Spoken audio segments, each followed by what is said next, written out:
Hey y'all, welcome back to Poplar Creek Farm.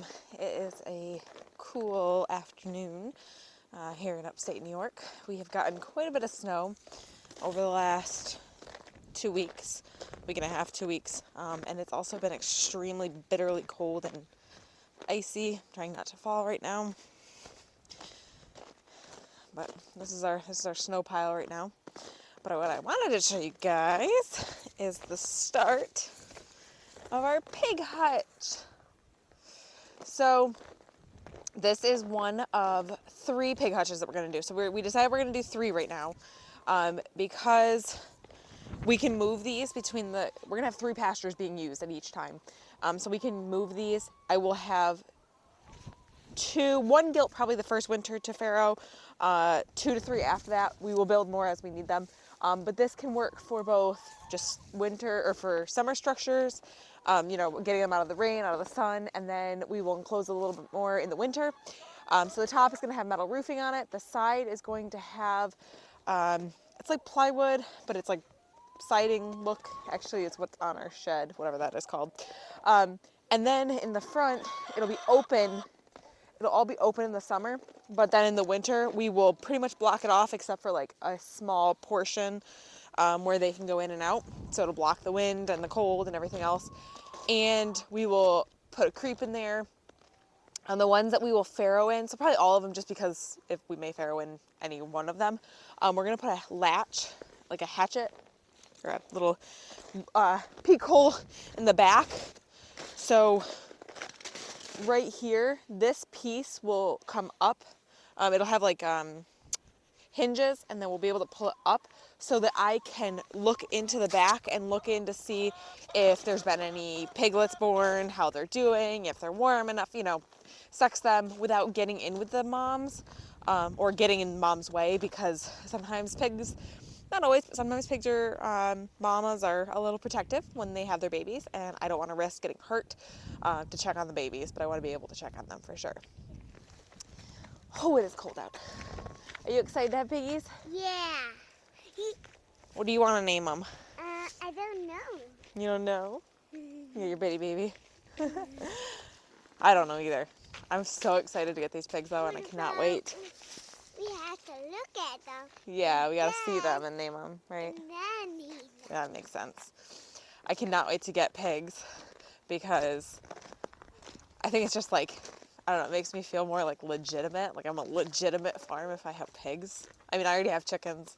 I have ducks. We raise meat chickens. We butcher our meat chickens. We have bees. We have a large garden.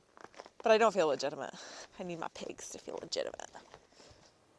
So it is the next day from the beginning of this video. I didn't end up finishing it. We came inside, had to go get my son. He stays after school a couple days a week.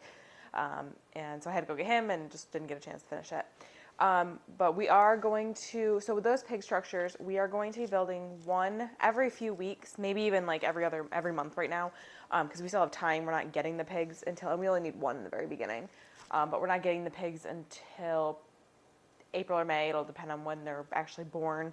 Hopefully we should be getting contacted soonish about, when they're expected to be due. But so we're going to build one of those every couple weeks. If you guys have started having to buy any wood for any projects at all that you guys are doing, you may notice that wood prices seem to be going back up, unfortunately. We did a deck, so we're going to do a deck this year, and we did a deck estimator a couple weeks ago.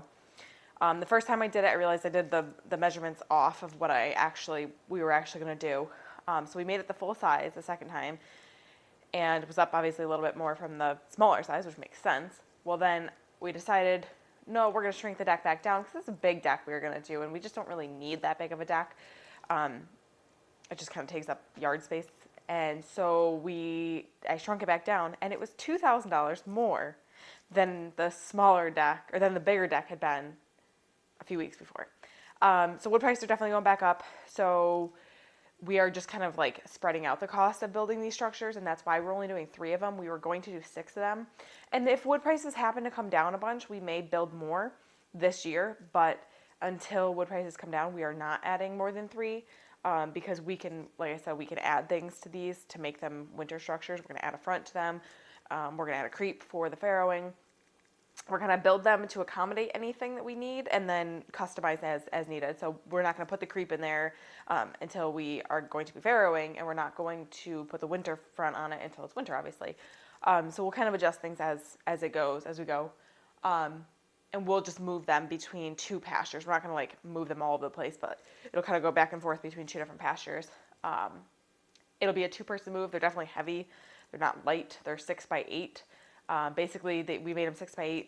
The boar won't need that big of one in the winter, but because we're rotating pastures, we want to make sure that we have like they can accommodate any pigs that we have. So in the summer, we're gonna have 3 to 4 feeders, and then we're gonna be having farrowings in the winter, and so we needed them to be large enough to fit everything that we need. Kind of a one size fits all, rather than a bunch of different ones that just makes it confusing when we have to move them into different spaces. Also, for winter, we will put them on top of something. So obviously, we live in upstate New York. As you guys see, we've got lots of snow, and we don't want them. It's not even the snow that's the issue, because obviously it's not going to snow inside of the structure, but it's just moisture in general. Pigs can withstand quite a bit of cold, but they can't withstand being wet and cold. It's the same thing with my bees that I was saying the other day. Bees can like tolerate some really cold weather, but they can't tolerate being wet and cold. It's a bad combination, and we don't want to risk that. So what we will do is in the winter, we don't want to do this for the summer, but in the winter we're going to basically build like a platform for them to be set on, and then we'll kind of drill them into that so that they have a structure to be sitting on top of. And that's just for the winter for the winter time. We will also build like a little, almost like a gate, not really a gate, but like a little bit of a lip so that the piglets can't get out the first few weeks. Things like that we will add, and we will keep you guys updated on this. So my husband just built this one. This was kind of like our first attempt. We aren't going to finish it quite yet. We still have to buy some more material for it. We have a lot of metal roofing that we've had around. A neighbor down the road took down their all their metal roofing on their old shed or garage, and they were going to throw it away. So we have to, it's not in the best of shape, but it's dry, it works. We use that for the chicken coop. That's what the whole siding is for the chicken coop. So that's what we're going to use for the roof of the pig huts. So once we get one done and we feel comfortable with the design and we feel like we've, perfected it pretty much, then we will do a video on how we built them and everything, or how my husband built them, because I'm so not, he was explaining to me how he was doing it, and I was like, I don't understand what you're talking about. But he does a great job. It's basically the same general idea as our chicken coop, just a smaller version. It's 4 feet in the front and 3 feet in the back, so it will have a nice pitch so that snow will come off of it. And it's going to be really good for winter. It'll prevent them from getting cold and wet and the wind coming in and all the things. So we're going to build all those up here and then move them to the back in spring when we set up their pastures and everything. So we're trying to also just spread out our projects, like not be doing them all at once, because we have a lot of projects to do. We have those 3 pig structures to build. We have all the fencing to do. We're moving the chicken coop in the back. We have a bridge that we're going to do to the back because of the wet area in the middle. So basically we can walk over it without getting muddy and wet every time. We're going to trench out. We're going to do a pond. We're going to do a well. Like, we have just endless projects. So if we can get some things done now, my husband was doing that in the garage the other day. It was a cold day, but in the garage, at least you're not, it's not windy. You don't have to deal with the elements quite as much. So we're just trying to knock out a few projects that we can get done before it gets warm and we're like hustling to get everything done. So I'm really hoping we can get all the pig structures done before we even have to set up the pasture, so that they're ready to go as soon as we set up the pasture. And setting up the pasture is a big portion of that is getting electrical back there. So that's going to be huge. We're pretty much going to have to rent an excavator for like 3 or 4 days. My parents want a little pond dug as well now, because they have a lot of trees on their property that they're planting, like apple trees and nut trees and things. And they don't have water. They don't have a house up there yet. It's just their land still. So to be able to water them if they need it, they have a very wet property. So kind of diverting water into one spot will be really good, and we're going to help them with that. So we're going to rent an excavator and do like all of those projects, like trench for the electrical, do our trenching in the back for the water in the pond and the well, and then go up and do that. which it'll be really good to kind of do it all together, and we'll have like our family all come out and help. And once the electrical's back there, then we can set the pastures, and then we can get the structures back there. If you can't tell, I'm so ready for spring.